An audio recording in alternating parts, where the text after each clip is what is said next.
To touch on negotiations, and even, the Prime Minister's address last night. This issue took center stage at the Police Welfare Association's PWA General Meeting on February 19th. Officers from across the island arrived in droves to participate in crucial discussions.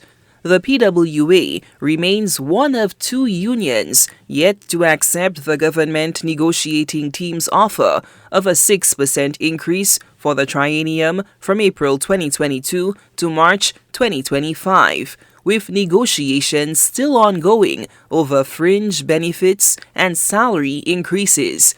The association has accused the Prime Minister of attempting to tip the scale in the ongoing negotiations.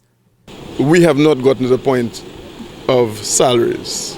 We have not agreed to the salary proposal put forward by the GNT. And to hear the Prime Minister indicating that he's going to impose it on our salaries by tomorrow, is disrespectful. It's blatant disregard for the negotiation process. And this is coming from the same Prime Minister who said that he does not interfere in the operations of the police. He does not interfere in negotiations. Even after we wrote to him and asked him to intervene, his response to us was he does not interfere, or he would not interfere, that the GNT is responsible for negotiation. But now we're hearing that he's going to impose. It's gross disrespect to the process of negotiations itself. And I cannot, say it more than that. It is gross disrespect. The PWA has raised issues with pronouncements amid the ongoing negotiations. Let us say we were to accept a certain percent. It was our intention to. Let us say it was our intention to.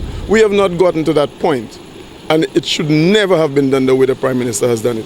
It speaks a lot to the regard that the Prime Minister have for our members. And he has to understand, he must be made to understand that his actions are not acceptable and will not be acceptable by the Police Welfare Association. According to President PWA Cameron Law, an air of anxiousness lingers among members as uncertainty surrounds the ongoing negotiations, with the possibility of industrial action looming large. The mood is one of uncertainty. Of course, some persons, are happy with whatever they're going to receive tomorrow. And I'm going to tell them, enjoy it, enjoy it. But the mood is one of uncertainty. And if members feel stressed and distressed based on the outcome of negotiations, then it is up to members to decide how to manage the stress.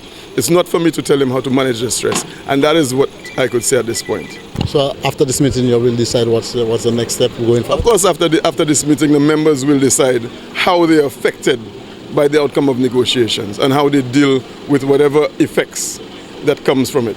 The other holdout, the National Workers' Union, NWU, has also taken issue with recent public pronouncements.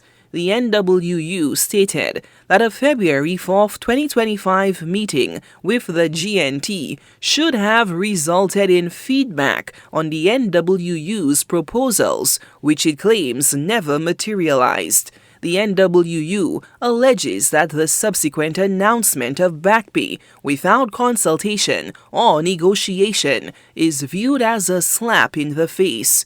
In a strongly worded statement, the NWU asserted, quote, "The most recent pronouncements made about back pay being made to NWU members is a flagrant attempt to disrespect, undermine, and interfere with the collective bargaining processes that are ongoing and have not concluded.